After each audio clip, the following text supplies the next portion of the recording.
Dan got the news. Sorry. For Alexander plans to redshirt. How is that going to kind of affect the defensive line? What's the plan for him the rest of the year? Coach Riley is going to touch on some of the personnel stuff next time he talks to you guys. How do you feel about just generally the depth on the defensive interior as it stands? Feel good. You know, we have a good rotation of guys. We feel like that's one of the strengths of the team, just as far as just there's a handful of guys that you can go in there, they can play, they can operate, they know what to do. So we feel really good about the depth. When did you learn about Bear Alexander redshirt? Coach Riley is going to touch on all that stuff. Coach, what sort of went wrong on the 3 long runs Michigan had when you evaluated the tape? You know, in combination of things, starting with me, just from a schematic standpoint, putting them in a better position, from technique and fundamentals, making sure we're doing our job, and at the end of the day, you know, critical missed tackles. And then on the flip side, I mean, in the second half, outside of a couple big runs, you guys were pretty much perfect. How tough is that to balance when you made a few mistakes, but you were so good outside of those mistakes? Yeah, you just have to, you know, I told the guys it's easier said than done after a loss, but you have to do the same thing you do after a win. Like, there were a lot of good things in that game that we did. There are some things that we knew we needed to build on that we did. And then there's a lot of things that we need to improve on from a schematic standpoint, from a technique standpoint, from a fundamental communication standpoint. And we have to take all that, learn from it, and grow from it, and then keep on taking the right direction as a defense, which I still believe that we are. How have you seen them respond this week in practice? They've responded well. You know, they took the coaching, they handled the adjustments, and we've had a good in 3 days. How have you gotten the most out of Eric Gentry? He's had an awesome start to the year. What's been the key to unlocking him? You know, Eric is a unique player. Like, we talked about it before. Like, he can play so many spots. He can do so many things. He doesn't get tired. So he's kind of a fun piece to move around. And, you know, he's out there just having fun and making plays, and it's exciting to watch. What have you found in kind of these few weeks coaching him about what gets the most out of him, or how to get the most out of him to get to that level? You know, Eric is he's just very smart. He's a very smart football player. I think something that he's liked is having a lot of different roles. Like, he's not just doing one thing. There's times you'll see him at Will. There's times you'll see him at Sam. There's times in practice he's been at Mike. There's times where we'll actually run our nickel stuff and we'll keep him in the game. So I think just all the different roles and responsibilities he has is exciting for him. He's come off the edge, you know. He has, yeah. Seen that. Just at what point did you realize that, hey, like, he could be a weapon? Very early on, you know, probably after like the second practice, you know, he just does some stuff that you can't coach, and he makes us look a lot better as coaches.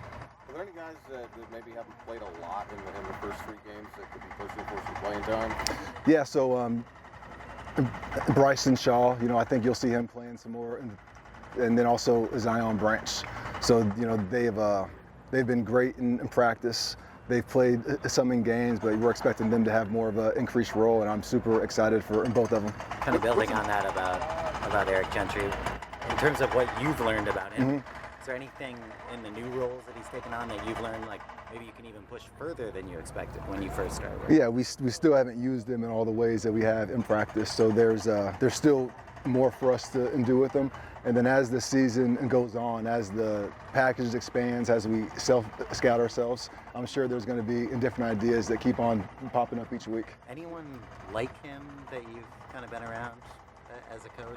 No, NFL? no. You know, you could say, you know, Kyle Hamilton at times, because just the size and length, some of the stuff that they do in space. But, you know, Eric's a unique guy. I can't quite say I've coached a player quite like him. What challenges does Wisconsin present on offense?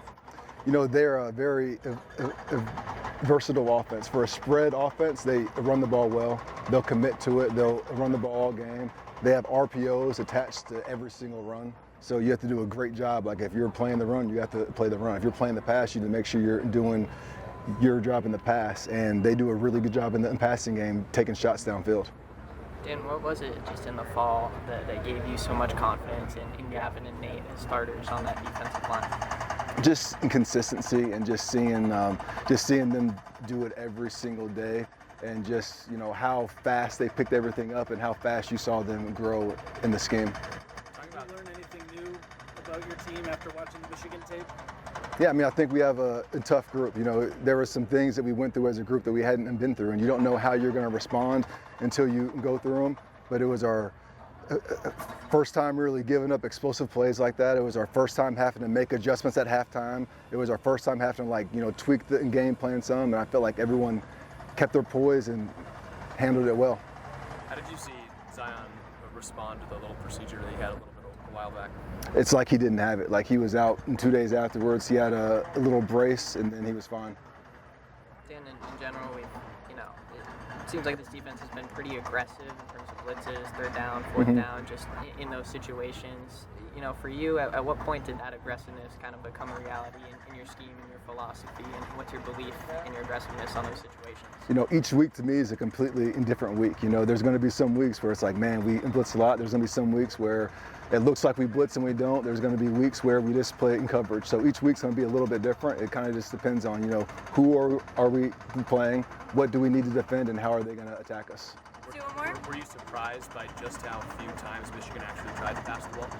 No, I didn't know what to expect. I knew that we had to be prepared for shots. We had to be prepared for trick plays.